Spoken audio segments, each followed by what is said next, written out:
Pump it up, pump it up. Trae. Come on, come on. With Trae. Pump it up, pump it up. It's the day with This is Trae. the day to gain inspiration, to make a positive change in the nation. We're inviting you to partake in conversation, to raise your vibration. It's the day that we will all celebrate all of our peeps that make this thing elevate. Watch the negative fade away, cause it's the day with Trae.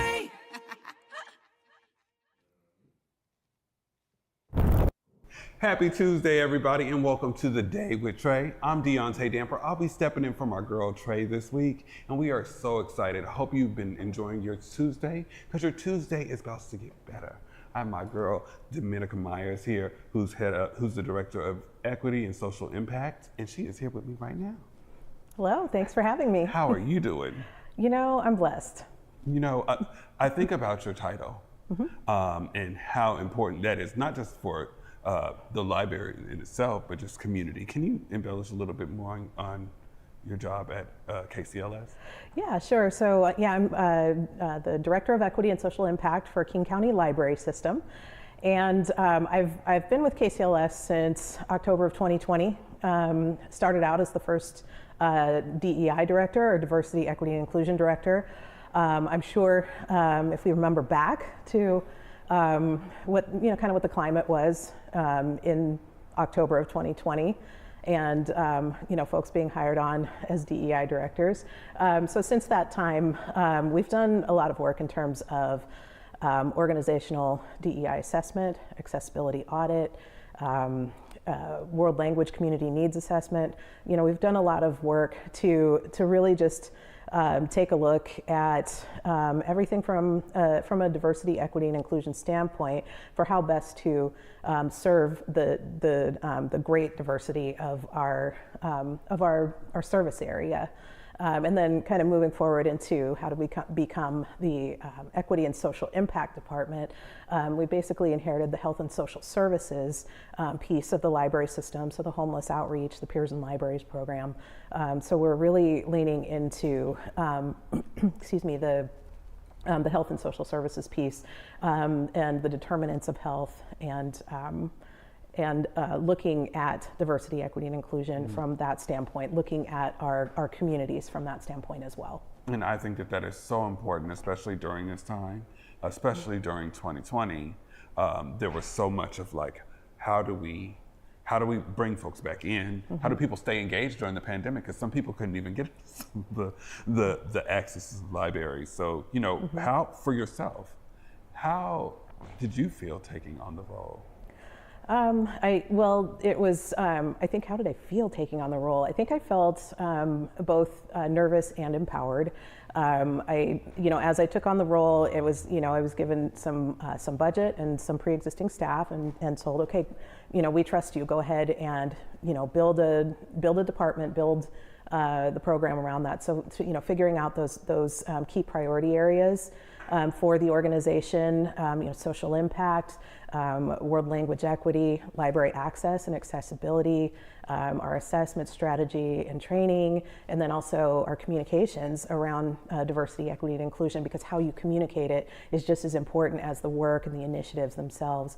So just kind of being empowered to be creative with that, and again, staff to those priority areas and work to embed our diversity, equity, and inclusion practices, our equity practices across the library system, and not just in one area, not just in human resources or not just in community engagement, but within the whole organization, so that we're really focused in on, again, how we serve all of our communities within the system, the full diversity of communities, and also keeping in mind our most vulnerable communities. And I thought about, I had one of my first trips to the library as a kid, where I actually went by myself without grandma.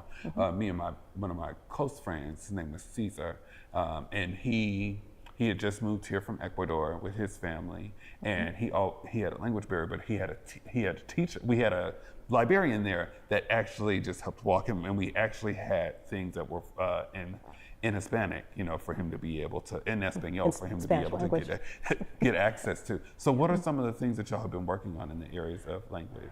Oh, that's a great question. So, we did do a kind of a community needs assessment last year so that we could hear directly from community members about what their needs are. We've implemented the KCLS has had language line on the phone for a long time, but within the past couple of years, we've implemented language line insight, which is tablet based, so that we can have translation on a tablet for folks.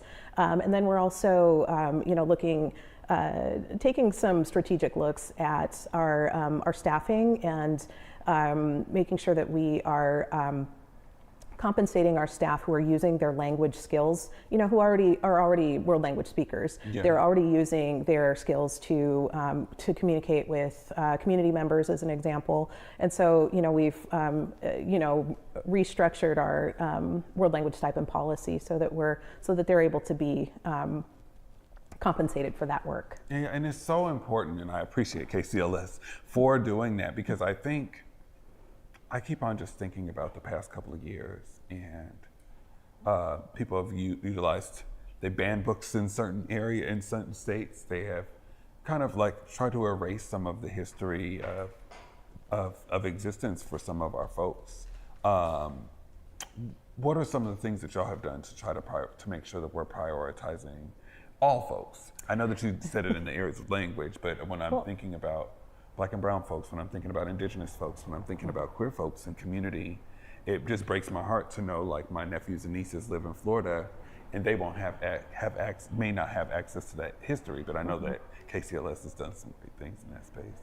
Yeah, so I think in terms like talking about collection or talking about banned books, we really promote the freedom to read and intellectual freedom. Intellectual freedom is really a foundational value for all public libraries, and that's that. We are going to provide we're going to provide a diversity of materials and books, and that it's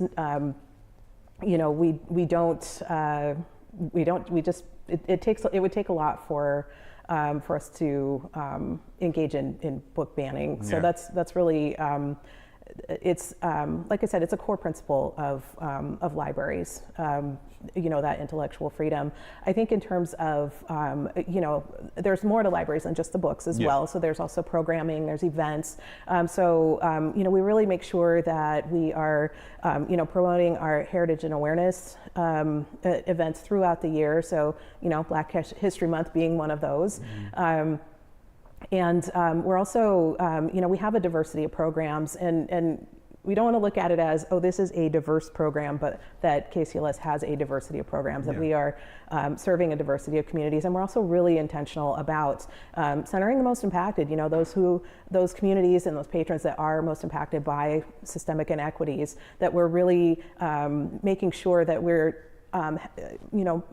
having that extra effort to make sure that we are connecting with the community partners. Our librarians have really leaned into co-creation practices over the past year and a half. And it really shows the additional training on that, and just spending that time in relationship development with community partners, within those community-based organizations that are kind of those by us, for us relationships, or community partners, that we're really leaning into those relationships, so that we're really listening to community about what it is that what they want and what their needs are, and allowing them to lead the narrative of their experience. Yeah, and I love that. A lot of the things that KCLS has done over the past 2 years is your community events. They've always been so well-rounded, and I think that the event that you have coming up is a prime example of what that looks like. Can you tell community a little bit about what's happening Thursday? Yeah, so this coming Thursday, the February 20th, we have an emerging authors event, and so there are 3 authors that we'll be featuring, along with your very own TraeAnna Holiday, and we're really excited to have TraeAnna back, because we worked with TraeAnna last year for our Black History Month event with Dr. Ilyasa Shabazz in partnership with Seattle Opera and Northwest African American Museum, and and you probably know, but Dr. Shabazz is the one of the daughters of Malcolm X and Dr. Betty Shabazz, and that was just an incredible experience. Trae did an amazing job with the interview, and you know, after that event, Dr. Maxine Mims was in attendance for that event, and you know, rest in peace, Dr. Mims. But it was such an extraordinary opportunity to meet her. And one of the things that she said was, you know, you need to come back here next year and do, you know, Black History Month event and have local authors. And, you know, we really just kind of gleaned from that, you know, wisdom of the elder. And so that's what we've done this year. So we have some local authors. So Luther Hughes, and which I know you know Luther. Love Luther. And Chardonnay Beaver and Kathia Alexander. So, and these are local authors. And you know what else? They're also sort of multi-hyphenates. Like they have other things that they're doing. They're, yes, they write, they're writing books, they're writing poetry, they are producing, they're acting, like doing a lot of different Some artistic. great storytellers in that yes. space. Like Luther's book, Chevron Leaves, is just amazing. And it really, I feel like he's telling my story. And Miss Beavers is a part of the legacy of Black storytelling. And I've always just appreciated her, as well as the other guests that you have. But I'm excited. I'm gonna be there. Absolutely. And where can community be able to get tickets? Well, it's actually free. Is it free? It's free. All of our. That's the wonderful thing about public libraries. All of our programs and events, they're always free and open to the public. So, in terms of finding out more information, KCLS.org. You can find out more there about this. This is our emerging authors event. You know what we're gonna do? We're gonna do a promo. We're gonna so do I a want you promo? to look in that cute camera right there. Yeah. So. Great. So this coming Thursday, February 20th, from 6 o'clock to 8:30 at the Renton IKEA Performing Arts Theater. It's going to be the Emerging Authors event. And it'll be with TraeAnna Holiday will be our very special facilitator for this wonderful author panel. These are local authors and a really wonderful opportunity to be in community. And we hope to see you there. Girl, that was good. That was Thank you. good. I am looking forward to this event. Before we get out of here, I want to ask you, what is your favorite book? That's. I had to do it. It's only right. What's your favorite? Okay, it's hard to choose one. Can I do two? Yeah. Okay. You can do two. So because there's always okay. So I think in terms of my favorite book, and I'm thinking back over the years, it's going to be Their Eyes Were Watching God by Zora Neale Hurston. That's one that I read when I have this fun memory. We'll stick with this one. Okay, I have a fun memory of this book, and I was in high school, my senior year, AP English, and I was reading and I was getting to the end of the book, and it was so good. I was so engrossed that I was literally walking down the hall reading the book, and I get into the classroom. I can't put it down, and even though class has started, the bell has rung. Tears are going down my face because you know the end of I won't give it away, but and I hear this faraway voice, Dominica, and I kind of look up. It's my teacher, and she's like, Can you put the book down?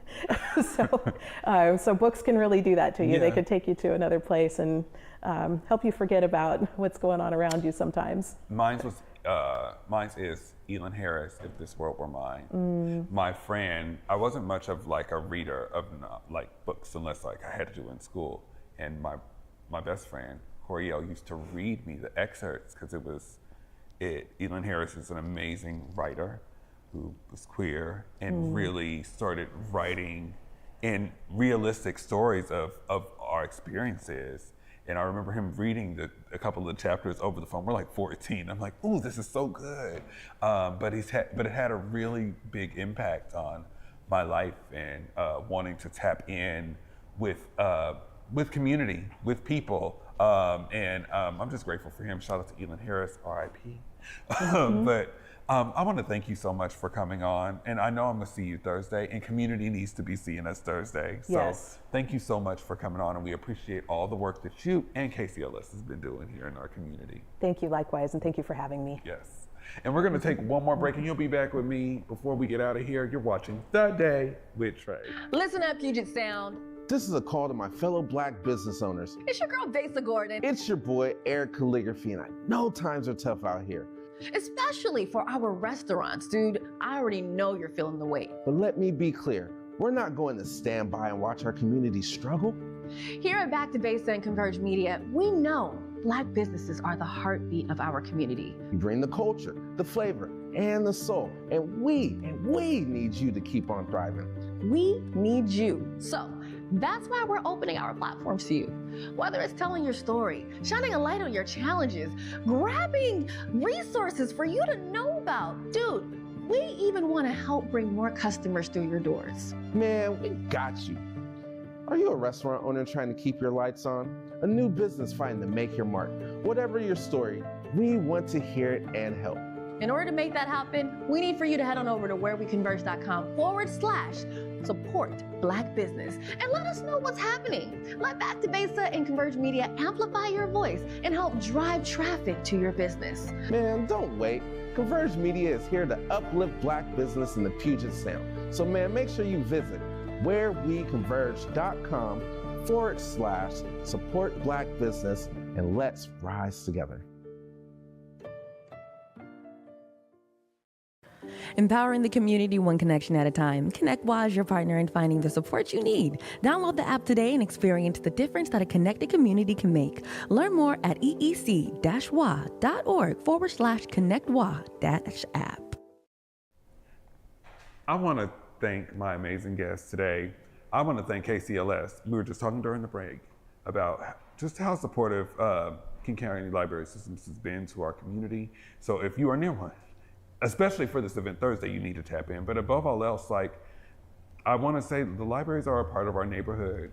And as a kid, I remember my grandma taking me there. That was an event. And just to be able to tap into a book and escape from all these things that are happening and are coming in, but also being a part of community is what KCLS has done for us. So community, tap in, of course. But I need you to also do me a favor and tap in tomorrow. Same Trae time, same Trae channel. I will see you tomorrow on The Day with Trae. Remember to walk with love.